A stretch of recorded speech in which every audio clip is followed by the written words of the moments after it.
we had an even earlier involvement with the Antarctic, which is now more than 40 years. And over the years, we have come up a few years ago with an Arctic policy. We have a research station there. We have today agreements with KSAT on Svalbard, which is relevant to our space. But when I look at it, what does it mean to have this event? What does it mean for India in a way? I think without exaggeration, what is happening in the Arctic and likely to happen will have global consequences, to put it very mildly. Now, as the country with the most people in this planet, and especially the most young people in this planet, obviously what happens in the Arctic is of extreme importance to us. And what happens there, a country like us has to decide whether we know about it from others or whether we also try to develop an understanding of our own. And an understanding will happen when obviously there are activities and resources and scientific research which is applied there. So I think in a way the Arctic has a value, has a global significance in itself, especially so for a country like us, purely in terms of, shall I say, our shareholding in the world. A second derivative is, given the direction in which things are moving, the consequences are going to be felt. The consequence, not just by us, by the entire world, but certainly by us too, in many ways, from all that I read, quite significantly. So we have stakes in all of this. Now there are other, I think, conversations going on. The combination of global warming and what's happening to the permafrost there. It is having implications on connectivity. Now again, that has crucial implications. If one were to look, let us say, even 10, 20 years ahead, I mean, we are seeing both on land and on sea very radical new connectivity possibilities. And this is going to be very important for India. We are the 5th largest economy, we'd be the 3rd largest probably by the end of the decade, and we will be an increasing resource consumer. We will also be a more prolific producer. So our interest in trade and connectivity and movement is going to grow. There will be the technology side of it, which is the Arctic today has got a lot of attention for the promise of resources that it has, and resources can be many. I mean, the marine resources, energy resources, but particularly I think the resources in terms of minerals. So when you look at the combination really of global warming, global weather patterns, what it would do to the global economy, in a way to global society. When you look at connectivity, when you look at the possibility of what relevance the Arctic would have to global technology growth, I think, I mean, to me, it's very obvious why we would be interested, and that is why we are here. So Minister, I'm going to turn this over to President Grimson, but before that, just a quick follow-up. You seem to have figured this out, in some sense, from an Indian equity in that region. And I would say, if anybody has helped me in that direction, it is President Grimson, because every meeting has led to my reading up a little bit more. Obviously, as a in the government we have taken many initiatives in the recent years, but certainly it helps to meet people who try to develop and grow that interest. So Minister Jaishankar, my question was that amongst the non-Arctic states and perhaps the sub-Arctic countries, who are obviously influenced by the proximity and intimacy with the region. Which are the big global countries who are now really getting what is happening in that part of the world? I think that question should probably be better directed at him. But, you know, I mean, if one looks at the Arctic Council, I mean, some of what I was reading, the way it was portrayed, 7 are NATO members and 1 isn't. Now, I'm not sure in the last year whether that being NATO members makes that much of a difference on this issue. So what we are seeing, you know, when we say minerals, when we speak about new energy possibilities, when we speak about new land which is emerging, which you know, there will be countries close to the Arctic which would gain substantial amount of arable land. So there is the economics of it, but there is the geopolitics of it. And I think it's essential to see what is happening in Arctic, like any other issue today, as part of a composite change in global geopolitics and geostrategy. This issue is not about, you know, decision A or demand B. I think there is a larger setting. There's a larger setting of a fundamentally changing world, a fundamentally changing world order, and it has to be examined. And I think different countries are approaching it from their respective interests. Okay, I failed in this question. I couldn't pin you down to an answer, but I'm going to come back to you. President Grimson, over to you.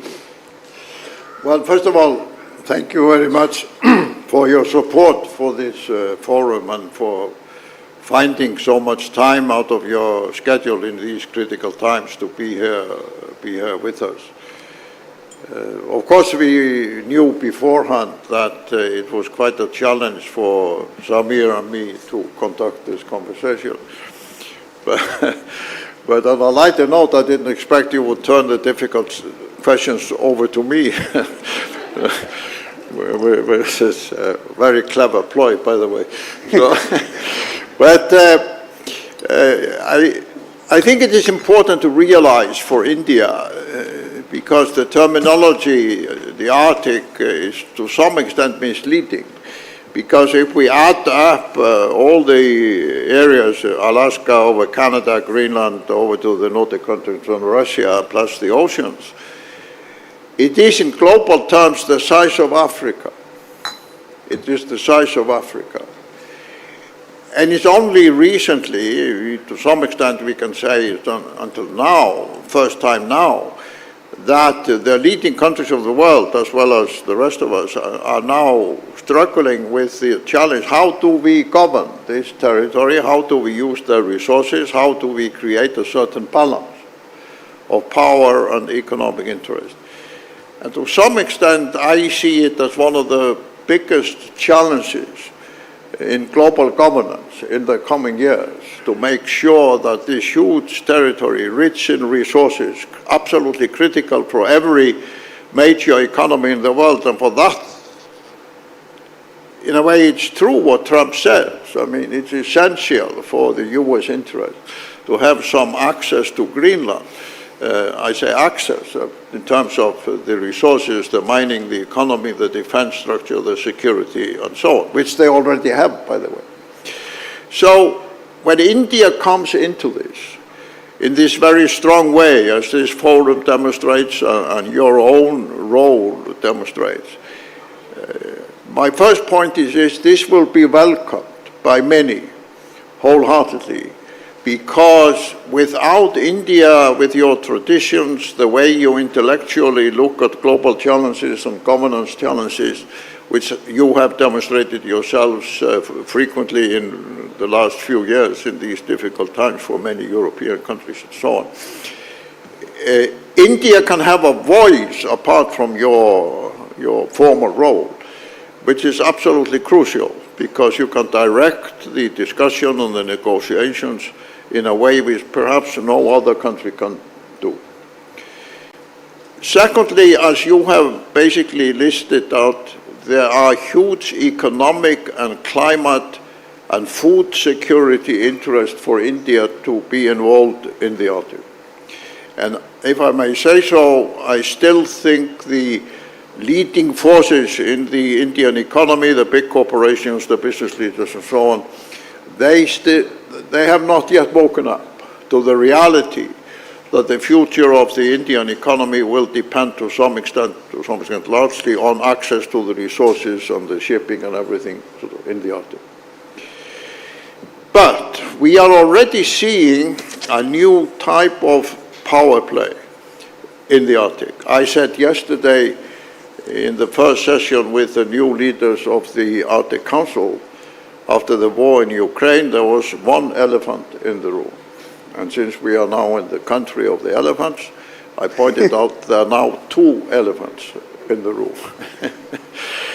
So India is now entering a very complicated geopolitical territory, where not only Russia and China are building alliances among themselves with respect to the Russian Arctic, but the new administration in Washington has thrown in dramatic proposals regarding the largest non-Russian territory in the Arctic, Greenland.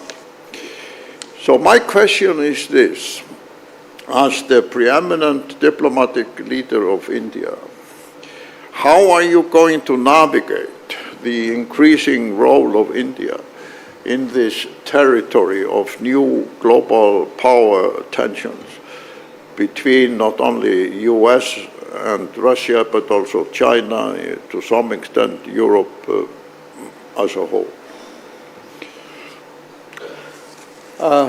Thank you for that easy question. I think in a way it begins at home. It begins at home to get people to understand that we have now reached a size and a stage where almost anything consequential that happens in any corner of the world matters to us. And if we are setting up a research station there, or if we have a policy, or a few years ago we passed legislation on Antarctic, we created a Indian Antarctic Authority. These are not just scientific initiatives. I mean, they are obviously, but there is a larger importance to what is happening here, especially the Arctic. And in a interesting way, I think the controversies of the last few months, not just in India, I think it has brought out to the lay person the significance actually of the Arctic, and people write learnedly and talk learnedly about this today, which they wouldn't have done 6 months ago. So, in a paradoxical way, the shifting, the sharpness of the geopolitics and the geoeconomics actually has brought attention and created an awareness. Now, what should we be doing? Again, I put it to you that whatever we seek to do, or we hope will happen in respect of Arctic, will be a function of what is happening in the world. I mean, countries are not going to do one kind of diplomacy on every other issue and a different kind of diplomacy on Arctic. So what is today happening in the world? Because you can't divorce the future of the Arctic debates from the direction of the world. I think you are having in a interest, because President, you brought it up, I mean, a United States which has a dramatically different position. And it has a dramatically different position actually again for two very ostensibly contradictory reasons. On the one hand, there is a belief, at least in large circles, the ruling circles in the United States, that the developments of the world, the direction of the world order in the last 20, 30 years has not gone in their favor, and that they no longer benefit by upholding a world order in which somebody else has gamed to their detriment. But there's the other side of it. The United States is also today much more self-sufficient than it has been for a long time. Self-sufficient in energy. Self-sufficient, interestingly, the US today, there is immigration is part of the debate, but the US is really looking at rebuilding using technology and a certain level of manufacturing as a game changer. So the combination of what they believe are better resources, greater creativity, their technology leads.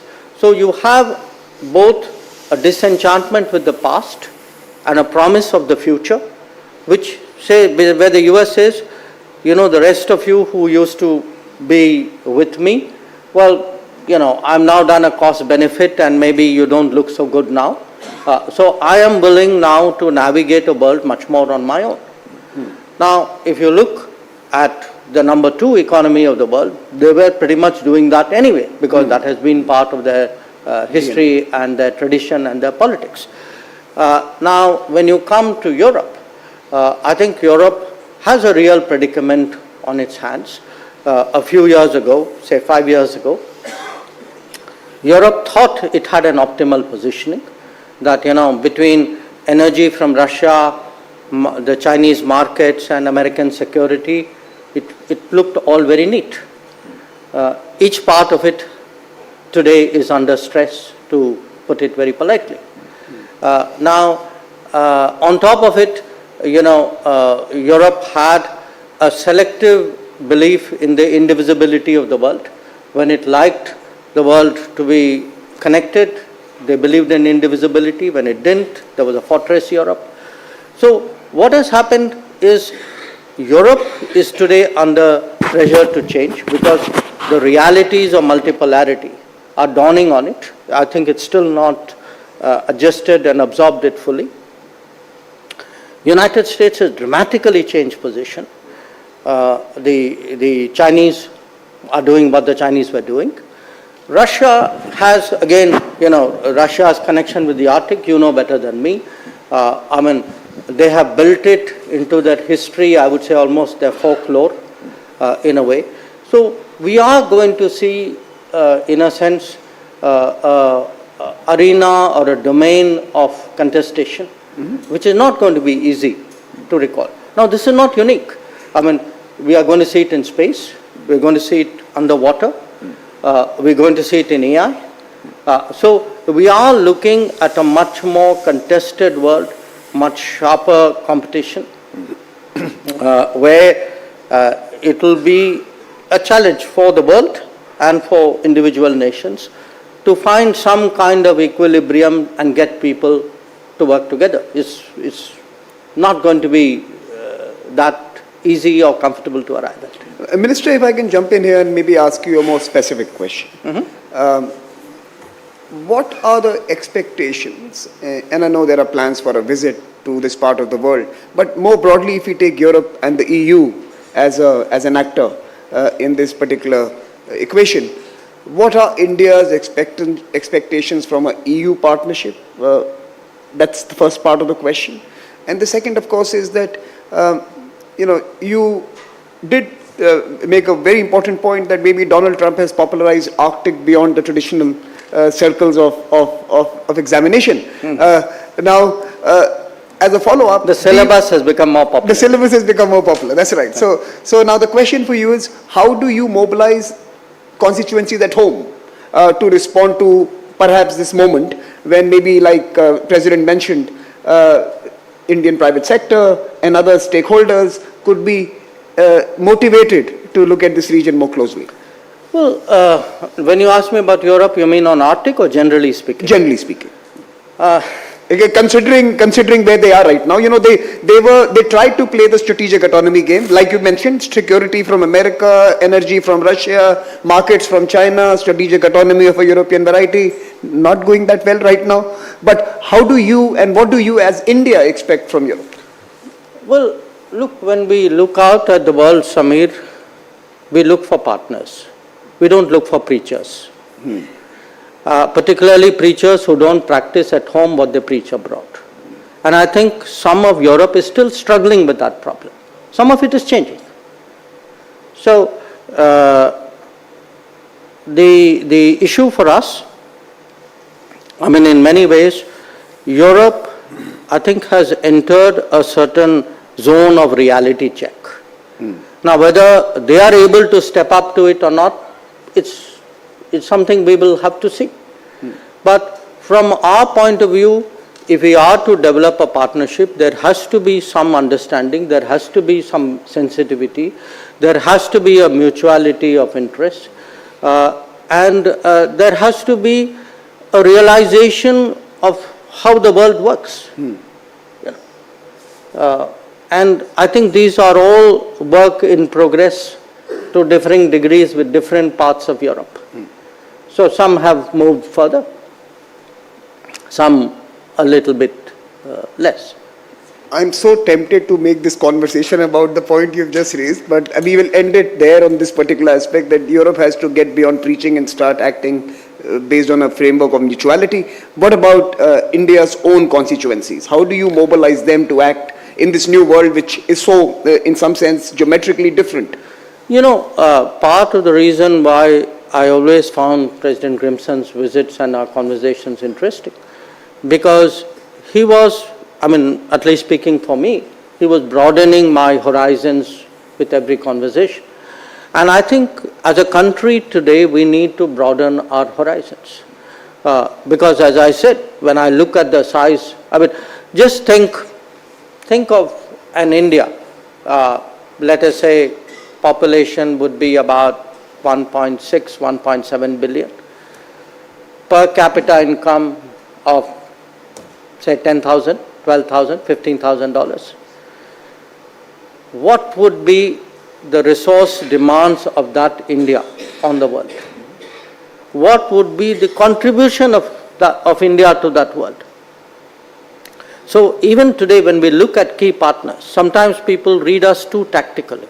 You know, if I were to refer, for example, to a subject which has been, last few years a little controversial, India-Russia. You know, there is such an important fit, a complementarity between India and Russia as a resource provider and a resource consumer. When I look at where all Indian diplomacy, typically we would look at, a very simple sort of political metric. Today I have a different range of partners in different domains, and one very important domain is resources. So that is why a Russia, an Australia, a Brazil, an Indonesia, Africa, these are important for us. And that is why connectivity, we've been discussing, for example, President, we have a project called Chennai, the South, Vladivostok corridor. Now, this was our little bit of preparation for something which is to come, which is the Northern Sea route. So for us today, the NSR, the NWP, the Northwest Passage, the TSR, these matter, because just like IMEC matters, that or the India, Middle East, Europe corridor, because the world is, we're going to, if technology changes, literally with climate change, geography is going to change. Okay, climate is going to change. Our which economies work to what extent in which areas is going to change. With all these moving parts, I think it's kind of important that there is an awareness in our country. And one of the, I think, positives I see when I look today at the number of universities, and I'm sure many people sitting here are connected to them, that I think at last count we have about 25 universities, and my number may be a bit behind, 25 universities actively connected with research or some kind of policy making on the Arctic policy. The fact that we are today producing research papers much more prolifically than in the past. So it isn't just a question of one research station, 2 observatories, 2 antennas, and a ground station out there. I think things are happening at home that is supporting a much deeper engagement with the Arctic. And I would even say to President, and I'm sure I'll make a few other people in the room happy, that is one of the drivers of our intensive engagement with the Nordics. That, if you look at it, we are due for the next India-Nordic summit very shortly. Among the initiatives that you have seen in the last 10 years under Prime Minister Modi, one which nobody saw coming, but which has actually been sustained, which has been very serious, has been really the extent of our Nordic engagement. Before I turn to President Grimson, Grimson, please go ahead. If I may follow that up, first of all, on the summit between your Prime Minister and the Nordic Prime Ministers, I think it's a fortunate coincidence in timing that it takes place so soon after this forum. And I can assure you that the Arctic is now on the mind of the Nordic Prime Ministers to a bigger extent than ever before. I wonder why. Yeah, you wonder why. It's interesting that both the President of Finland and the Prime Minister of Norway, together with the former Secretary General of NATO, now Finance Minister of Norway, Jens Stoltenberg, paid court to the new President of the United States sort of quite recently. So I hope Prime Minister Modi will, at this summit in Oslo, also make use, first of all, of the evidence of the forum here taking place of how India will be taking an increasing interest in the Arctic. Because, quite frankly, and I can say so because I'm out of office, those prime ministers are looking for partners in probably the greatest difficulty in terms of diplomacy and how to position the Nordic countries they have faced in our lifetime. And nobody has the answer. So I think if Prime Minister Modi brings the Arctic and the engagement of India into the Arctic and uses this forum as an argument for the legitimacy of India as a player in this, it will be welcomed for numerous political reasons which I don't have to go into here.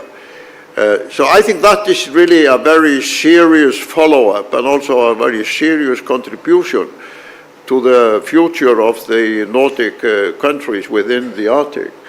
If there is a message from India through the Prime Minister in 2 weeks' time or so, that India intends to be a new kind of effective partner in this whole difficult situation with the US on one hand, the one elephant in the room, with Russia on the other elephant in the room, and with the third elephant, China, waiting outside the gates to enter the rooms. We in the Nordic countries somehow thought that we had a kind of kindergarten politics of foreign affairs, where we never had to deal directly in our home ground with big power rivalry.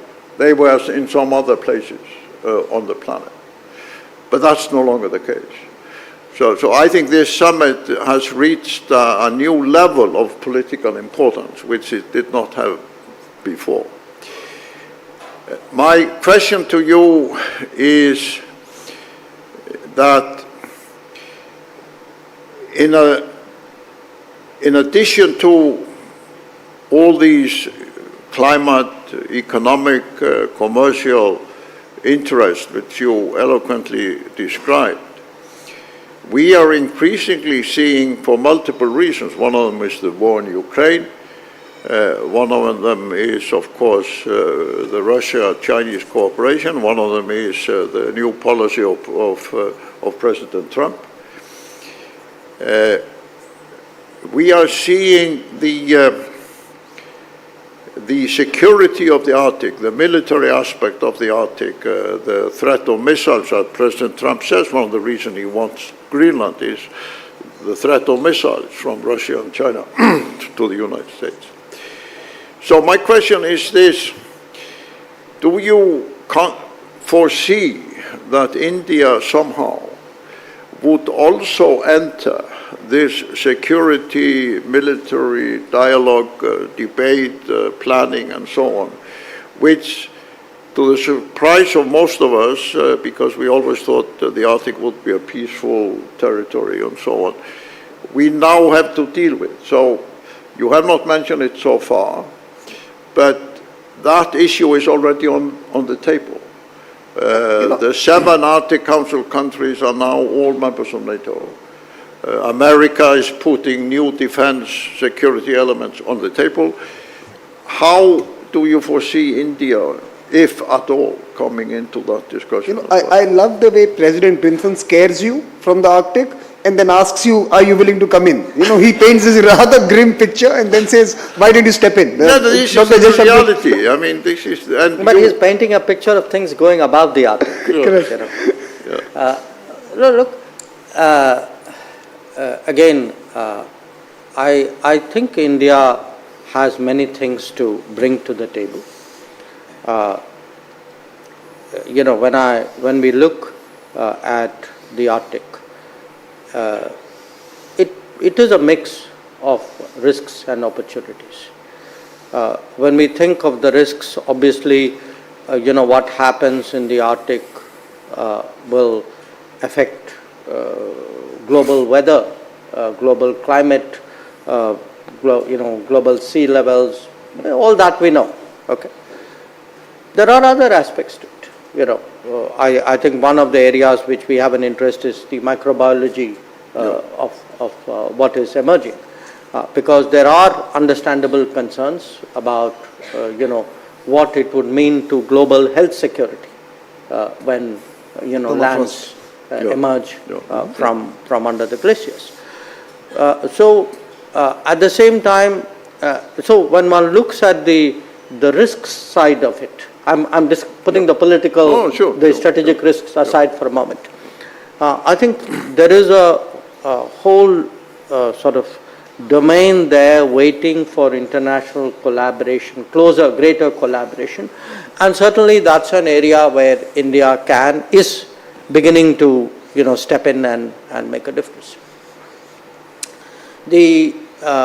On the opportunity side, as I said, we are looking at new shipping lanes, new forms of navigation, because it's not just the lanes will be different, the ships will be different.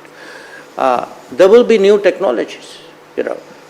When people talk of potentially of resource exploitation, you are talking of a different kind of mining, application of drones, so of different kinds of rigs. Now, again, for a country which is at the cusp of technology leapfrogging, because what we want to do is we don't want to go down the pathway of other major industrial economies who preceded us. So we are trying to take a different path and invest much more into smarter manufacturing in a way, in emerging technologies and products and services derived from that.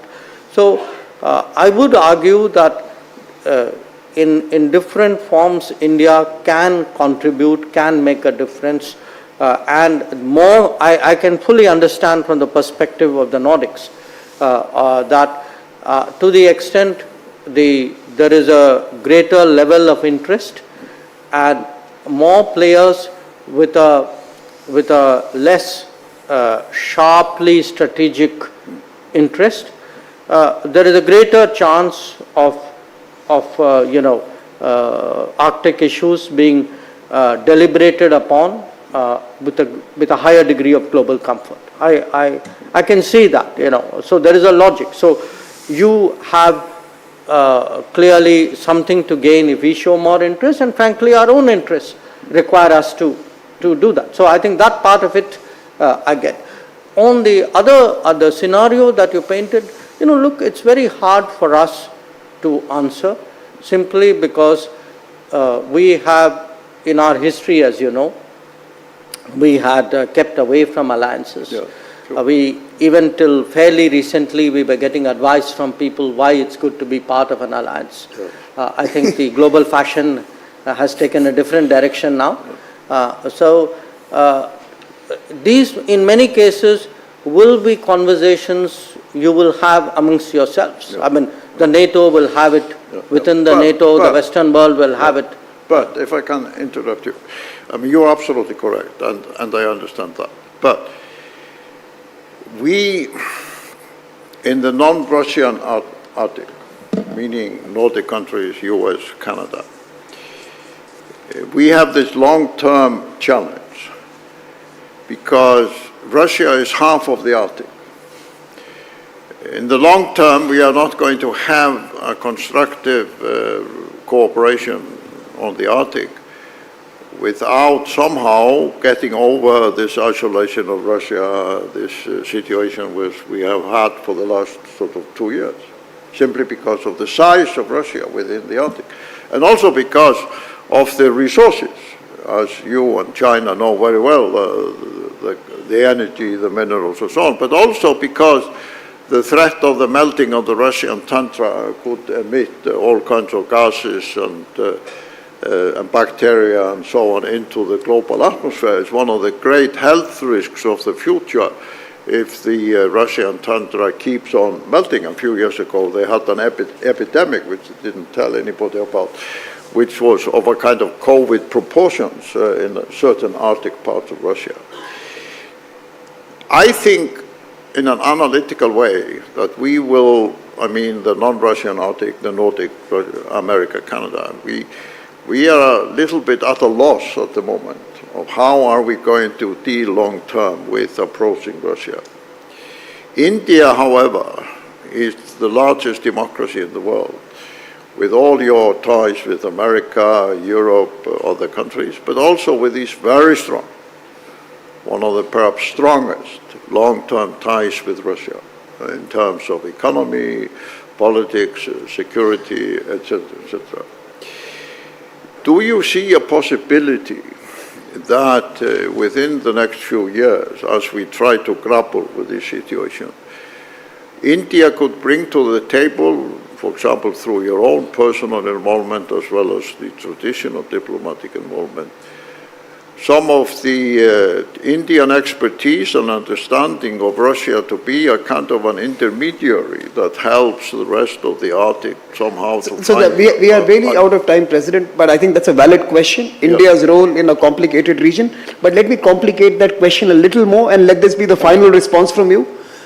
India is also going to be hosting the Quad Summit, and very soon. The Quad ostensibly is now looking at global issues, but based out of the Indo-Pacific. That was the region. As the seas melt and the Arctic flows into the Indo-Pacific, what is the role of that particular partnership in responding to both the opportunities that you outlined eloquently as well as the risks that you have alluded to? So, the role of India in trying to be the platform where everyone can come and speak, as President Dimson suggests, but also the role of India's own plurilateral groupings to respond to a wider body of water that is going to be interconnected in the days ahead. President, I think where Russia is concerned, we have always taken a view. There's a Russia realism that we have advocated. Okay, when passions were very high in 2022, 23, and if one looks back at that period, the kind of predictions and scenarios which were put forward have turned out not to be well founded. Again, we are not necessarily taking the case of one party or the other. But we've always felt that there was, international relations is conducted on the basis of some fundamental realism, and that realism requires an engagement with Russia. And the idea that a solution would come about, because if you remember, there was a period when countries were gathering and everybody was there except Russia, and they were discussing Russia. So the idea that you will get a solution out of Russia without inviting Russia challenged, the basics of realism. So we have felt always that there is a need to engage Russia. Nobody wants wars. These are particularly in a very interdependent world. These are mutual, these are lose-lose situations. But I think for us to engage Russia, and if there is any way we can be of any help, we have always been very open about it. Having said that, we have also been very careful not to prescribe a solution. We have not told one or the other party do this or do that, and that's important to remember, because that's a courtesy which apparently is not always granted to us. So we get advice on what we should be doing. So the point I am making is, yes, it is going to be a challenge from an Arctic Council perspective. That, if you look at your own past presidencies, I think there was a 2-year Russian presidency in 22-23, or I forget the year, fairly recently. No. So if you have situations where everything is gridlocked, and then say, well, how do we get a global governance answer? Answer is you're not going to get it. And that is what, it's not just the Arctic Council, it happened in the Security Council as well. So I think it's important to get global governance back to work. It is important. We may disagree. We disagree with some countries, but because you disagree doesn't mean that, that there is a total breakdown in that sense. And your answer, Samir, is yes, when the Quad meets, which it is expected to do later this year, the Quad is essentially focused around Indo-Pacific, but the Indo-Pacific is a very interesting region because it points in different directions. So I'm sure, and again, just like I'm an advocate of Russia realism, I'm also an advocate of America realism. That, I think the best way to engage today's America is also through, finding mutuality of interest rather than putting ideological differences up front and then allowing it to cloud the possibilities of working together.